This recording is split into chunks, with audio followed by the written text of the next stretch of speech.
Hey guys, I'm Sam. I'm a staff member for the Climb Academy in Glasgow.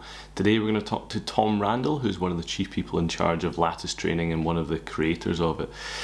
In Glasgow and in Bristol we have lattice boards and we offer lattice assessments, and as a part of that we thought it would be a really good idea to talk to Tom about what is lattice, what they do and what the things they're developing in the future. Tom's a really interesting guy and I really enjoyed this conversation, so thanks Tom. So check out the interview, hope you guys enjoy it. Speak to you soon. Hi Tom, how are you getting on? Yeah, good, thank you. Very good, thank you. Thanks a lot for coming along today, man. See, before we start our interview, could you just tell me a little bit about yourself and what do you do? I am a mixture of professional climbing athlete and coach from Lattice, and I suppose I probably divide half of my time between doing climbing and going on trips and doing stuff with Pete as part of the Y Boys and all that crack stuff. And then the other half of my time is involved primarily with Lattice, with building a coaching business, which is surrounded by the whole concept of assess correctly and understand where climbers are, then build effective training programs, and then educate the general climbing population all in amongst that so that people understand what to do with their training. Amazing. I've listened to quite a few podcasts of yours now, and I know that you're very eloquent with your words, so that was a great opening statement. Nice. Can you tell me a little bit about how you began to produce the Lattice test and how it was formed? Well, it actually all came from this mixture of working with the GB climbing team and having these athletes that on one side I was advising the senior team because I was doing a management position, and then on the junior side I was doing the junior coaching. So it was kind of blending both of those two demands of management, i.e. the training plans, and then juniors, the actual doing and implementing training plans. And also being a route setter, I kind of had this understanding of how movement worked on a climbing surface, and I wanted something natural. So in my head, I wanted a way to objectively assess the fitness of climbers in a really systematic way that would feel like a treadmill, because that's the concept I had in my head. I had like a running treadmill or a rowing ergo, something really repetitive that replicated the experience that you had on climbing. And the closest I could get to it was this lattice shape on a board, because I wanted to not discriminate for size, height, really tiny holds. I just wanted to be like a mid-sized hold. Every foothold was available. Every handhold was more or less available. Nothing was big reaches. And completely repetitive in terms of its climbing movement, but felt like climbing. So if anyone's been on a lattice board, you'll notice that the movement feels really natural, really, in a way. You can twist, you can stay square on. It's not like a foot-on campus exercise, which is just moving your hands up and down some rungs, which isn't entirely like real climbing movement because you don't really move your hips or your feet. And from there, I started playing around with different wooden materials, and it ended up being basic banister rails from B&Q, which felt like the most comfortable mass engineered piece of wood that I could find to make a board from, and then I just built it from that. That's brilliant. Banister wood. I didn't think that was it, but it did feel familiar when you grab it. Maybe that's why everyone likes Lattice Training so much. Yeah, and it was from that original concept, which was like your sort of minimal viable product, that we then brought on a very early partner into the business who tried to help us with the kind of product side of the business. So rather than the training of that, it was the physical product. It was a guy called Dale, who was a really talented designer, and he created and designed the first commercial lattice board. So the way that you see it now, with these really nicely engineered tulip wood rungs and the polyester resin colored diamonds that intersect all the sections, he was the designer for that, and he put that whole project together because we realized that you couldn't just install pine banister rails into a climbing wall. It looks terrible, whereas he wanted to make it into something that looked good and felt good. Nice. I mean, that's the thing. It's really striking when you see it. I think so our lattice board is based in Glasgow in the prop store in Maryhill upstairs, and we have one in the mothership in Bristol. I think everyone comes to it and go, "What's this thing?" But it's also really nice to look at because it is so symmetrical. It's lovely. But the fingerboard was a sort of a design hack in the sense that you could take that exact unit that you were manufacturing and then create that as being your finger testing edge that you would then use for the strength element to understand maximal force that a climber could produce. Because if anyone's done any kind of CNC engineering, you'll appreciate that the more shapes that you create, the more expensive it gets. And also you just have a load of wastage. So we wanted to create something which would have an efficiency in terms of the production and meant that we could also deliver the product for the best value to everyone else out there. For when it comes to the testing side of it and the numbers that you've come out of it, what are kind of the most interesting takeaways you found from it? I remember hearing you mention something to do with like tall versus short climbers in a training beta podcast before. Can you tell me anything about that? I'd say first off is that finger strength is very well correlated to climbing grade, both on a route climbing scale and a bouldering scale. I think we all intuitively knew it, but to see it graphed out and see the error in it was really interesting to see that there was a strong correlation. It's perhaps even more interesting to know that there's a stronger correlation with bouldering to finger strength grade rather than sport climbing. So the noise on sort of the error within the models for sport climbing is a little higher.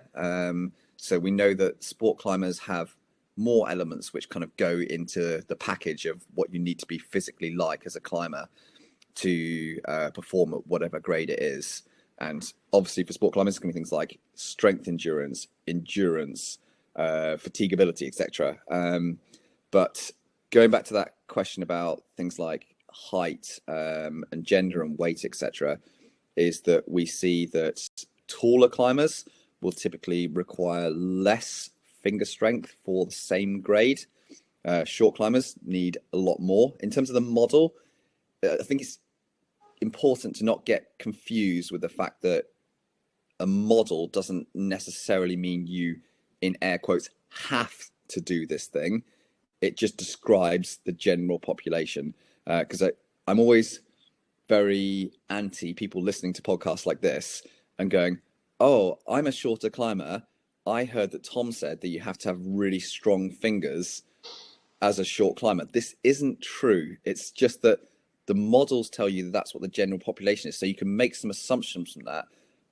But actually, if you're a short climber and you have relatively moderately strong fingers, you can work on other elements like flexibility, power, contact strength, etc., that may well move you farther up that grade scale. It isn't just down to finger strength. So I want to be clear on that. The other very interesting thing that I think we learned over time was across the board and across the kind of the models is the female gender requires, again, less finger strength for the same grades in both sport and bouldering. My hunch, and we've done just one study in this in collaboration with Derby University, is that this is down to hip flexibility. They produced a really nice looking model where they had hip flexibility and finger strength mapped out against grade. And it was a really high degree of explanation within the grade variable. Amazing. I think it's fascinating that you found so many things like this out that is a bit more of a clear across the spectrum. One of the things I've seen you guys have done, certainly for supporting kind of everyone, you've looked at supporting people with menstrual cycles. I've seen a few of the videos you guys have put out and they're fantastic. Can you tell me how that's sort of been developed kind of over time? Yeah, so one of the things that was important to us early on was that we wanted to make sure that we had a relatively balanced gender split in our coaches. A bit like route setting, coaching within climbing for many, many years was just guys.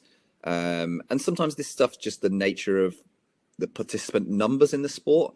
But we felt that it was important that if we wanted to work with all genders within climbing in terms of their training, we wanted to have that split within our climbing team as well. So we had people like, Maddie join the team, Ella, Mina, Jen, etc. And as they joined the team and we started talking about the things that made a difference in terms of training, one of the things that came up frequently was around the hormonal cycles and how this would affect performance and training. And because we're quite a self-starter organization where we go, if you've got a cool idea and you want to go off and research it and develop it, some of those coaches came back to us and said, well, yeah, actually we do. So then they started doing their own research, meeting up with experts in that field who were operating outside of climbing, and then started to build knowledge and resources internally within our team, and then start to educate everyone else in the team.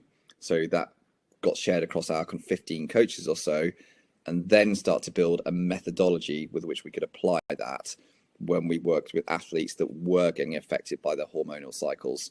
And of course, it always is backed up by having a degree of sharing of the knowledge back on social platforms or articles and everything. So you'll see on like our Instagram and our website that we write plenty about it as well. But it's all kudos goes to the coaches within our team who developed this. They had that passion and vision for it. Brilliant. How's the response been from the videos you've created about this? It's been really good. It's been gratefully received, and I think that's not purely, but a lot of it's down to the fact that there was very little knowledge or support on that front initially. So there was a thirst for it, and like I've seen many times, you produce good knowledge that's applicable, then people are going to be happy. What are some of the reasons you think people should choose Lattice Training or do a Lattice test? Well, I think in terms of the testing initially, it's a really good signposting exercise. So basically what this will do is it'll identify your objective strengths and weaknesses when it comes down to your physical profile. And this is a really valuable starting point for many climbers out there, because climbing is really complex and it's hard to kind of cut through and understand what you actually need to do in the coming training season or year going forward. And then secondly, how that relates to the goals that you have going forward. So our testing is really about identifying what are you good at, what are you not so good at, and how does that relate to the goals going forward. Could you tell me a little bit about the Crimped app and what it does? Yeah, so the Crimped app was born, I think it's right at the back end of 2017, but properly kind of launched as a thing in 2018. And this is a training app that we worked on collaboratively with a developer team in the US. So I suppose probably unknown to a lot of people, Crimped is actually a separate thing to Lattice. We just work together. Yes, myself and Ollie are both involved in both companies, but really the idea of Crimped itself was to go, lots of people are using their mobile phones nowadays. And also there's so many people out there have a thirst for ideas for what to do in climbing sessions, how to do a pull-up session, how to do a fingerboard session, how to work on power endurance. So what we wanted to do was deliver an app experience that was super convenient on your phone, that would kind of act like the old school training books where you go to flick to the back pages and wonder what exercise to do, but now you could do it on your phone, but make it free and accessible to everyone around the world. All you have to do is just click on it and download it on, Android or iOS, and have that as being a free gateway to training experience for people. Because as I said at the start, it's been really important for us to build this baseline foundation of education and access to resources that I used to get frustrated with, that it was like behind a paywall initially when I first came into climbing. So it felt right to have this really cool app that was free access to everyone. Yes, you could scale up further down, and if you wanted to pay for things, that's your choice further down the line. But I don't want the first gateway to be expensive and involve a cost initially, because otherwise people don't get the chance to work out whether it's the right thing for them. And you can go from the Crimped app, and then you can further just dive into the internet, and you can start, following different threads on how you might put together your training programs. So essentially, it means that there is another good resource out there where people can do all of their training and put together something really good quality, but also for free. That's great. I'm a huge fan of the Crimped app. I use it mostly for the warm-up. I think everyone's always wondering, they come down to the wall and they ask me this, like, what's the best way to warm up? I'm like, get the Crimped app, go to the bouldering part or do the lead one, whatever. I usually feel like I'm ready and firing and ready to go after I've done the warm-up. So it's brilliant, and it's great. You can just follow every step, and there's a timer for your fingerboarding when you want to get onto that. So yeah, that's great. Well done, man. That's a really nice thing you guys have developed with Crimped.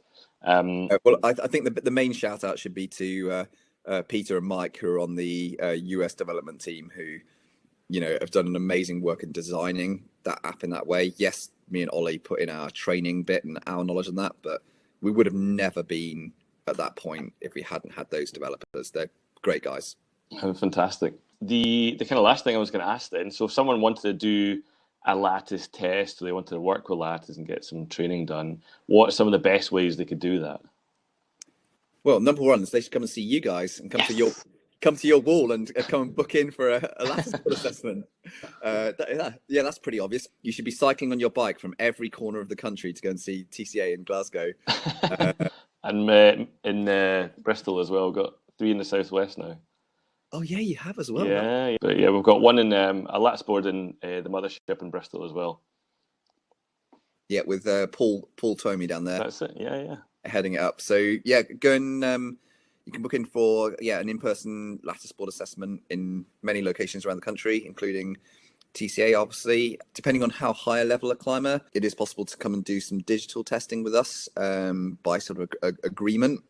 And then lastly is that we do a number of remote kind of at home, at distance testing protocols that you can use via Lattice. You can find the information on our website on that side of things.